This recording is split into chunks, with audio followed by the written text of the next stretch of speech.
আমি বানান মুখস্থ করি কিন্তু লিখতে গেলেই ভুল হয় অথবা কনফিউশনে পড়ে যাই। লিখতে গেলেই মনে হয় বানান বোধহয় ভুল হচ্ছে। এই অভিযোগটা অনেকেই থাকে। হ্যালো ফ্রেন্ডস, আসসালামু আলাইকুম। কেমন আছো তোমরা সবাই? আজ আমি তোমাদের সাথে আলোচনা করব ইংরেজির খুব বড় একটা সমস্যা, স্পেলিং মিস্টেক্স নিয়ে। বানান মুখস্থ করলে ভুল হবেই, এটাই স্বাভাবিক। তো আজ থেকে আমরা বানান মুখস্থ না করে স্পেলিং মিস্টেক্সের কিছু রুল মনে রেখে বানান করব। তো চলো শুরু করা যাক আমাদের আজকের এই লেসনটি। তো প্রথমে আমাদেরকে কিছু উচ্চারণ মনে রাখতে হবে। যেমন এ উচ্চারণ করার সময় আমাদেরকে এ ব্যবহার করতে হবে। হ্রস্ব ই উচ্চারণ করতে হলে আমাদেরকে আই ব্যবহার করতে হবে। এর উচ্চারণ করতে হলে আমাদেরকে ই ব্যবহার করতে হবে। আবার স্বরে অর উচ্চারণ করতে হলে আমাদেরকে ও এর ব্যবহার করতে হবে।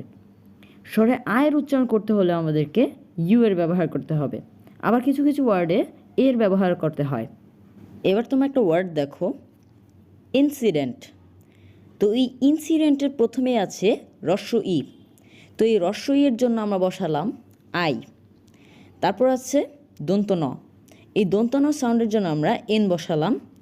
এবার দেখো, যদি এন সাউন্ডের পর সে সাউন্ড অথবা সি সাউন্ড আসে তাহলে আমাদের সে সাউন্ডের জন্য সিই ব্যবহার করতে হবে এবং সি সাউন্ডের জন্য আমাদের ব্যবহার করতে হবে সিআই। তো দেখো, ইন সি সি সাউন্ড আছে, তাহলে আমাদের বসাতে হবে সিআই। তাহলে আমরা বসিয়ে দিলাম IN in CI, in C. তারপর আছে ডেন্ট। তো আমি আগেই বলেছি এ সাউন্ডের জন্য আমাদের ব্যবহার করতে হবে ই, তাহলে ডে সাউন্ডের জন্য আমাদের ডিই ব্যবহার করতে হবে। তাহলে আমরা বসালাম ডিই, ইনসিডে অ্যান্ড টি, ইনসিডেন্ট। এবার আরেকটি ওয়ার্ড দেখো, ক্যান্সেল। তো আমরা জানি এ সাউন্ডের জন্য আমাদের এ ব্যবহার করতে হয়, তাহলে সি এর উচ্চারণ কী হবে? কে। তারপর দন্ত ন সাউন্ডের জন্য আমরা এন বসালাম। ঠিক একইভাবে এন সাউন্ডের পর যদি সে সাউন্ড বসে তাহলে আমাদের বসাতে হবে সিই। তাহলে আমরা বসালাম ক্যানসে। তারপর ল সাউন্ডের জন্য আমরা বসিয়ে দিলাম এল, ক্যানসেল। এবার দেখো, ইআই এবং আইই এই দুটোতেই কিন্তু আমরা হ্রস্ব ই এর উচ্চারণ পাচ্ছি। তাহলে ইআই এবং আইই কোনটা কোথায় ব্যবহার করব? প্রথমে দেখো, ইআই আমরা কোথায় ব্যবহার করতে পারি? যখন দেখবে সি এর পর দীর্ঘ ই এর মতো উচ্চারণ করতে হবে তখন আমাদের ব্যবহার করতে হবে ইআই। যেমন ডিসিভ, এখানে কিন্তু ইআই এর আগে সি আছে।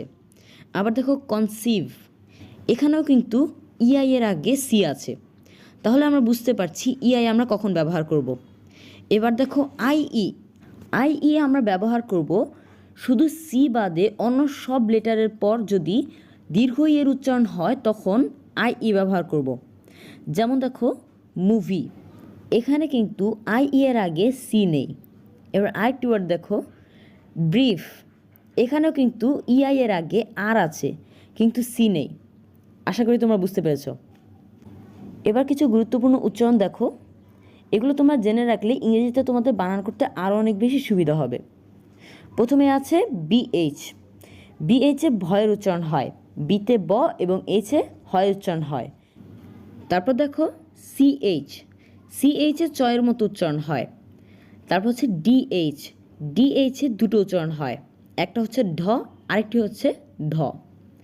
নেক্সট জিএইচে ঘয়ের মতো উচ্চারণ হয়। তারপর জেএইচে ঝয়ের মতো উচ্চারণ হয়। কেএইচে ক্ষয়ের মতো উচ্চারণ হয়, পিএইচে ফয়ের মতো উচ্চারণ হয়েছে। এসএইচে দুটো উচ্চারণ হয়, একটি হচ্ছে তালবাস্য আরেকটি হচ্ছে মূর্ধন্য ষ। তারপর আছে টিএইচেও দুটো উচ্চারণ হয়, একটি হচ্ছে থ এবং আরেকটি হচ্ছে ঠ। এবার দেখো বড় শব্দগুলোকে কিভাবে আমরা সহজে উচ্চারণ করতে পারি।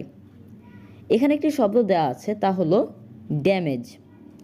যদি আমরা এটাকে ভাঙাই তাহলে আমরা পাবো ড যোগ এ প্লাস ম প্লাস এ প্লাস বর্গীয় জ। তো এবার ভালো করে লক্ষ্য করো, ড এর জন্য আমরা পাবো ডি, এ সাউন্ড উচ্চারণ করার জন্য আমরা পাবো এ, ডি এ। ম এর জন্য আমরা পাবো এম, ড্যাম। এবং লাস্টে আছে এ যোগ বর্গীয় জ। এবার এ এর জন্য আমরা ই নিব না। এবার আমরা একটা ট্রিক ফলো করব, তা হচ্ছে এজ। এটা কিন্তু কোনো রুল নয়, জাস্ট যে কোনো সেন্টেন্সে যদি লাস্টে এজ শব্দটি থাকে তাহলে কিন্তু AGE বসিয়ে দিলেই হবে। Dam age, age, damage. এবার দেখো পিক। এই পিক ওয়ার্ডটাকে যদি এখন আমরা ভাঙাই তাহলে আমরা কি পাবো? প যোগ রস্বই যোগ ক। এখন আমরা পয়ের জন্য নিয়ে নিলাম পি, রস্বই সাউন্ডের জন্য আমরা নিলাম আই, ক সাউন্ডের জন্য আমরা নিয়ে নিলাম CK। ও একটা জিনিস মনে রাখবে, যদি শব্দের শেষে কয়ের উচ্চারণ হয় তাহলে আমাদের বসাতে হবে CK। তাহলে ক সাউন্ডের জন্য আমরা পেয়ে গেলাম CK, পিক।